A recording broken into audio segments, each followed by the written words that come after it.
నర్సంపేటలో ఉన్నటువంటి Matangi Rajashyamala charitable trust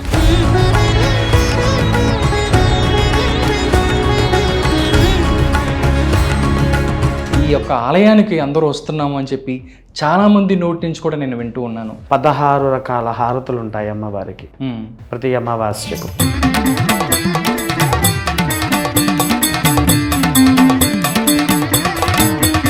ఎవరైతే దుష్ట శక్తుల ద్వారా బాధపడుతున్నారో వాళ్ళందరూ ఇక్కడికి వస్తారు అని చెప్తున్నారు. అది నిషిద్ధమైన ఊరు. మన భారతదేశంలో దాని దగ్గరికి ఎవరు వెళ్ళకూడదు అనేటువంటిది ఒక స్థలము ఉంది.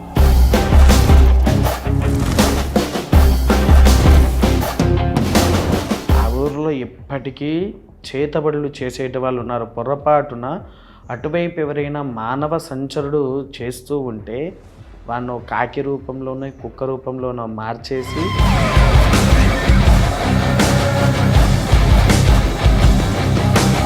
అవి క్యూర్ చేయడానికి, అవి పారద్రోలటానికి మీరు ఎన్ని రోజులు తీసుకుంటారు? కరోనా పీరియడ్లోనే ఇట్లా వచ్చాడు. ఇక్కడ ఉంటే సడన్గా పిల్లవాడు రక్తం తాగడం మొదలుపెట్టాడు.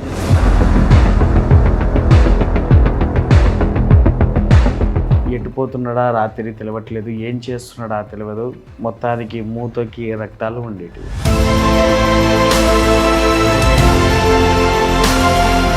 ఎందుకు మీరు కాపాడలేనిటువంటి అంత దుష్టశక్తి అప్పటికే దాటిపోయిందా?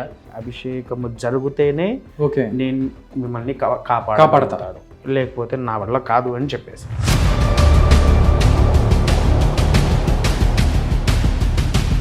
అసలు ఒక్కొక్కసారి సమాజంలో ఏం జరుగుతుంది, అసలు ధర్మం ఉందా, అసలు ఎటుపోతుంది? ఆ అమ్మాయికి 27 మంది బాయ్ ఫ్రెండ్లు ఉన్నారు.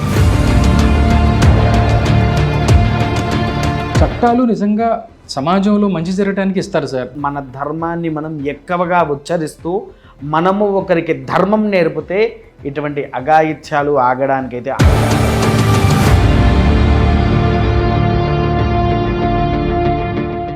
అందరికీ నమస్కారం, వెల్కమ్ టు యూటీవీ. ఈరోజు నేను వరంగల్ జిల్లా నర్సంపేటలో ఉన్నటువంటి మాతంగి రాజశ్యామల చారిటబుల్ ట్రస్ట్ దాంతోపాటు ఆలయంలో ఉన్నాను నేను. ఇక్కడ నాతో పాటు నిశాంత్ శర్మ గారు ఉన్నారు, అవధాని గారు. సార్తో మాట్లాడదాం, మరిన్ని విషయాలు తెలుసుకుందాం. నమస్కారం నిశాంత్ శర్మ గారు. మహాదేవ సార్, ఎలా ఉన్నారు గురుగారు? బాగున్నానండి సార్. గత కొద్ది రోజులుగా నేను సోషల్ మీడియాలో చూసుకున్నట్టయితే కొన్ని నేను మీ వీడియోస్ని చూశానండి. అంటే చెడున్న చోట మంచి ఉంటుంది అనుకున్నట్టుగానే, అంటే ఎక్కడైనా ఎవరికి భక్తులకి ఏదైనా బాధ ఉంటే, కష్టం ఉంటే అందరూ ఇక్కడికి నరసంపేటలో ఉన్నటువంటి ఈ యొక్క ఆలయానికి అందరూ వస్తున్నాము అని చెప్పి చాలామంది నోటి నుంచి కూడా నేను వింటూ ఉన్నాను. ఈ యొక్క మహిమలు ఇవన్నీ చూసుకున్నట్టయితే చాలా నిష్టగా మీరు ఇక్కడ ఉన్నారు. చాలా రోజుల నుంచి ఈ యొక్క ఆలయాన్ని మీరే ప్రతిష్ఠించారు. దాంతోపాటు మంచి పనులు కూడా చేసుకుంటూ వెళ్ళిపోతున్నారు. నిజంగా ఏం చెప్తారు సార్ ఈ విషయాలు? ప్రజలు దీని గురించి మాట్లాడుకుంటున్నప్పుడు మీకు ఏమనిపిస్తుంది? ప్రత్యక్షంగా అమ్మవారు కొలువయ్యింది అనేది చాలామంది భక్తులు ఇక్కడికి వచ్చి వారి కోరికలు తీరాయని ఇక్కడికి చాలామంది వచ్చి చెప్పుకున్నారు. ఇది ప్రత్యక్షంగా ఎలా అంటే, దీనికి ఒక చిన్న విషయము, నిజ జీవితంలో మా అందరికీ జరిగిన సంఘటన, ఒక చిన్న విషయం చెప్తా మీకు. తప్పకుండా గురుగారు. మీరు వచ్చేటప్పుడు వరంగల్ పేరు విన్నారు కదా? విన్నామండి. అక్కడ అమ్మవారు ఉన్నది, దర్శనం చేసుకున్నారా? భద్రకాళి అమ్మవారు. భద్రకాళి. అవును. ఆలయంలో మల్లాబజ్జుల రామకృష్ణ శర్మ గారు అని ఉంటారు. వారికి నేను ఇలా ట్రస్ట్ ఈ అమ్మవారి పేరు మీదనే, ఎందుకంటే నేను ఒక దశమహావిద్య ఉపాసకుని పెడుతున్న బావగారు అంటే, పెట్టురా నేను కూడా నీ ట్రస్ట్లో ఉంటా అని చెప్పేసి అని అన్నారు. వారు అక్కడ అమ్మవారి సేవకులే, నేను ఇక్కడ అమ్మవారి ఉపాసకుని. అయితే ఒకానొక సందర్భమున వారికి నాకు ఇరుగురికి ఏకకాలంలో అమ్మవారు కళలోకి వచ్చింది. నాకు కళలోకి వచ్చి, నేను నీ ఇంట్లోకి రావాలి అనుకుంటున్నాను, నీ ఇంట్లో కూర్చోవాలనుకుంటున్నాను, నన్ను కూర్చోపెట్టుకుంటావా అని అడిగింది. సంతోషము తల్లి అని నేను అన్నాను. ఆయనకు కూడా అలానే, నేను ఆ స్థలంలో ఉండాలనుకుంటున్నా, నువ్వు వాడికి ఒక తీరుగా వాడితో ఉండు అని చెప్పేసి అని అన్నది. అంటే ఒక రక్షకుడిగా, అన్నిటికీ సహాయకర్తగా ఉండు అని వారికి చెప్పింది. తెల్లవారి ఇరుగురం ఒకేసారి నేను ఫోన్ చేస్తుంటే తన బిజీ, నాకు ఫోన్ చేస్తుంటే తనకు బిజీ. తర్వాత కాలు కలిసి ఏమైందిరా ఇంతసేపు బిజీ పెట్టినా అంటే నేను నీకే కొడుతున్నా బావా అప్పటి నుంచి ఎప్పుడో అంటే అవునా ఎందుకు అని అంటే రాత్రి ఇలా కళలోకి వచ్చింది అని బావగారు అన్నారు. నాకు కూడా అమ్మవారు అదే కళలోకి వచ్చింది బావ, అదే విషయం చెప్పడానికి నీకు ఫోన్ చేశాను అంటే సరే నాకు కట్టిద్దాము అని అన్నారు. కట్టించిన తర్వాత మాకు తెలిసిన ఒక ఎమ్మెల్యే విగ్రహాల ఖర్చు ఎంత ఉంటే అంత నేనే ఇచ్చేస్తా అన్నారు. సరే అని చెప్పేసి ఆళ్ళగడ్డ దగ్గరికి వెళ్ళి విగ్రహాలకు మొత్తము ఇవన్నీ విగ్రహాలకు 9.5 లక్షలు అవుతున్నాయి. ఇదే విషయం ఆయనకు చెప్పేసరికి 10,000 నా చేతిలో పెట్టాడు, వెళ్ళిపోయాడు. 10,000 నేను అన్ని పూజలు చేసుకొని 9.5 లక్షలు 4 లక్షలు నేను ఖర్చు పెట్టుకున్నాను. మా నాన్నగారి మిత్రులు ఈరంటి విజయ్ కుమార్ గారు అని, తర్వాత నా మిత్రుడు శ్యామ్ సుందర్, శ్యామ్ అని నా ఫ్రెండ్ ఉన్నాడు, తను ఇక్కడే పోచమ్మ దేవాలయం దగ్గర ఉంటారు.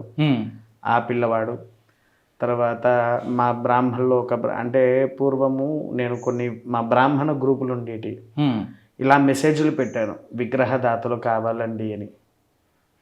ఒక మహానుభావుడు అండి, కూకట్పల్లిలో ఉంటారు. నా ముఖం వారు చూడలేదు, వారి ముఖం నేను చూడలేదు. ఇప్పటికి కూడా ఇలా దేవాలయం అంటే ఆయనే నాకు ఫోన్ చేశారు. 5 నిమిషాలు ఫోన్లో మాట్లాడాడు. నాన్న ఇప్పుడు 50,000 పంపిస్తున్నా అన్నారు, పంపించేశారు. ప్రతిష్టప్పుడు వారికి ఇన్విటేషన్ పంపించిన అయినా వారు రాకుండా మిగిలిన 50,000 పంపించారు, 1,00,000 రూపాయలు పంపించారు వారు. ఈరంటి విజయ్ కుమార్ గారు 3.5 లక్షలు వారిచ్చారు. శ్యామ్ ప్రసాద్ గారు ఇందాక చెప్పా కదా, శ్యామ్ సుందర్ అని నా ఫ్రెండ్, అవునండి, ఆయనే 80,000 ఇచ్చేశారు. ఈ గ్రెనేట్ అంతా మీకు ఎలాగో సినిమా ఫీల్డ్లో ఎవరైనా అవగాహన ఉండవచ్చు. పూర్వము హిందీలో బద్రీ సినిమా డైరెక్టర్ ఉన్నారు, రాజశేఖర్ అని, హైదరాబాద్లో ఉంటారు. ఓకే, నాకు వారు పద్మశాలి, నేను బాబా అనే పిలుస్తాము వారిని. ఈ గ్రెనేట్ పూర్తి దాతగా ఆయన్ని ఫోన్ చేసి ఆయన్నే పంపించారు. తర్వాత ఇలా కొంతమంది మా వాళ్ళు ఒక చెయ్యి వేసి నాకు ఈ దేవాలయాన్ని పూర్తి చేశారు. ఓకే, తర్వాత అమ్మవారి ఇత్తడి సామాగ్రిలు, హారతులు, మీరు అమావాస్య రోజు వస్తే ఇన్ని హారతులు మీ జీవితంలో కూడా చూడరండి. ఓకే, మీ జీవితం అంటే ఏ దేవాలయాల్లో కూడా చూడరు మీరు. ఎన్ని హారతులు? 16 రకాల హారతులు ఉంటాయి అమ్మవారికి ప్రతి అమావాస్యకు. తర్వాత రెండోది మద్యపాన హారతి, ఆఖరికి కర్పూర హారతి ఇస్తాము. ఓకే, ఇన్ని మొత్తం ఈ 16 ప్లస్ ఇవి 2 18 రకాల హారతులు అమ్మవారికి ప్రతి అమావాస్యకి ఇస్తాం ఇక్కడ. గురుగారు, నేను మధ్యలో అడ్డొస్తున్నాను. మద్యపాన హారతి అన్నారు మీరు, నాకు కొత్తగా అనిపిస్తుంది. ఏంటి సార్ ఈ మద్యపాన హారతి అంటే? కొత్తగానేం లేదండి, మనకు గ్రంథాల్లో ఉన్నాయి కొన్ని విషయాల్లో. అంటే మద్యం అంటే మందే కదండి, లెక్కరే కదా. అంటే లెక్కర్ అంటే ఇవన్నీ ఉండకూడదు, తాగకూడదు అన్ని చెప్తారు. అలాంటిది అమ్మవారికి లెక్కర్తో మనం హారతి ఇవ్వటం ఏంటి గురుగారు? దశమహావిద్యల్లో ఒకటైనటువంటిది శ్యామలాదేవి అండి. రాజశ్యామల ఈ దశమహావిద్యలో ఒకటి. అయితే ఈ అమ్మవారికి ఈ దశమహావిద్య రూపంలో ఉండేవారికి ఏంటంటే వాస్తవానికి ఆ మద్యపానం అనేది మనం పెట్టింది. కాకపోతే పూర్వము దైవిక భాషలో సురాపానము అని ఉండేది, పేరు వినే ఉండొచ్చు. అవునండి, సురాపానం విన్నాను. సురాపానం దేంతో తయారవుతుంది అంటే ద్రాక్షలు వాటితో చేస్తారా? కాదండి, కదా. చండీ హోమంలో మనం ఒక పువ్వు వాడతాము, ఇప్ప పువ్వు అని అంటాం. అవును, హింట్ ఇచ్చా, ఇప్పుడు చెప్పండి ఏంటిదో. విప్పసారా. విప్పసార, అది అసలు సురాపానం. అది అమ్మవారికి నైవేద్యంగా పెడతారు, నైవేద్యంగా పెట్టేటువంటిది. దాంతోపాటు మనం హారతి ఇస్తాం కదా, మద్యపాన హారతి. ఓకే, ఈ మద్యపాన హారతి ఏంటి అని అంటే అమ్మవారు నీలా సరస్వతి. మనకు బ్లూ ఫైర్ దేంట్లో వస్తుంది అని అంటే మద్యపానంలో మాత్రమే బ్లూ ఫైర్. అవును, బ్లూ ఆ నీలా సరస్వతికి బ్లూ ఫైర్లతో మనం ఆ నీలా హారతి ఇచ్చినప్పుడు ఆ హారతిని ఎవరైతే స్వీకరిస్తారో ఆ హారతి యొక్క సుగంధం అంటే ఆ నిప్పు వాసన ముక్కులో నుంచి లోపలికి వెళ్ళాలి. కొన్ని మనము సుగంధ వాసన పీలుస్తాం కదా, అలా ఈ హారతి యొక్క వాసన పీల్చినప్పుడు ఈ క్షుద్ర దేవతలు అని అంటారు, ఐడియా ఉందా మీకు? అవునండి. చేతబడులు అని అంటారు. అవునండి. ప్రస్తుతం నడుస్తున్న కాలంలో ఇప్పుడు ఇంకా ఈ ముందు ఎక్కువైపోయినాయి, మొత్తం అయ్యే ఉన్నాయి. ఎక్కువ పెరుగుతున్నాయి. ఉమ్, అటువంటి వాళ్లకు ఇక్కడ నివారణ. మీకు ఇందులో ఇంకో విషయం చెప్తా. ఉమ్, అమావాస్య రోజు కేవలం ఇక్కడ జరిగే హోమానికి మాత్రమే డబ్బులు తీసుకుంటాము. ఉదయం మీరు వచ్చారనుకోండి, అమ్మవారికి అభిషేకం ఉచితం. ఉమ్, నవగ్రహ కంకణాలను ఉన్నాయి నా దగ్గర. ఉమ్, ఇప్పుడు మీరు ఒక సమస్యలో ఉన్నారు, మీ చేతికి సరిపడే దారం తెంపేసి మీకు ఇస్తాను. దశమహావిద్య కాబట్టి అమ్మవారి యొక్క దశమహావిద్య యొక్క 10 మూల మంత్రాలు నేను మనసులో ఉచ్చరిస్తూ ఉంటే మీరు మీ కోరిక చెప్పుకుంటూ ఆ 7 రంగుల దారానికి 10 ముళ్ళు వేసుకుంటారు. అది మళ్ళీ ఇక్కడ అమ్మవారి పాదం దగ్గర పెట్టేసి, ఉమ్, పొట్టు తీయని కొబ్బరికాయ కూడా ఇక్కడ పెట్టేసి, పూజార్చనలు గావించి ఆ కంకణాన్ని మళ్ళీ నీ చేతుకు కట్టేస్తాము. దానివల్ల ఏమవుతుంది అని అంటే, నీలో ఉండే గ్రహతత్వ దోషాలు, క్షుద్ర దోషాలు, ఓకే, నరఘోష, దిష్టి దోష, శత్రు సంహరణ, ఓకే, వాటిలో నుంచి బయటపడడానికి అది పెట్టాము. అది ₹1 కూడా తీసుకోకుండా. మామూలుగా వచ్చిన వాళ్ళు కొంతమంది ఏం చేస్తారంటే దేవుడి దగ్గర అట్లా వేసి వెళ్తూ ఉంటారు దక్షిణ కింద. ఉమ్, మీరు ఇదంతా చూసారు కదా, మీకు ఎక్కడైనా హుండీ కనిపించిందా? లేదండి. నా హుండీ సంఖలో వేసుకొని వెళ్ళిపోవచ్చు. ఇంత చిన్నగా ఉంటుంది. ఉమ్, స్టీల్ డబ్బా మనకు బయట మార్కెట్లో స్టీల్ డబ్బా దొరుకుతుందా? అవునండి. అదే హుండీ నాకు ఇక్కడ. ఎవరైనా వస్తే దాంట్లో వేయొచ్చు అంతే. ఎవరిని ₹1 కూడా అడిగేది లేదు. ఓకే. మళ్ళీ సాయంత్రం హారతులు పూజలు అన్నీ వాళ్ళ పేరు మీద ఉచితంగా, కేవలము హోమానికి మాత్రమే డబ్బులు తీసుకుంటాం అంతే. ఓకే. ఆ హోమం చేసేసి మిగిలిన అమావాస్య రోజు ఏ పూజకు వచ్చినా ఉచితమే, ఒక హోమం తప్ప.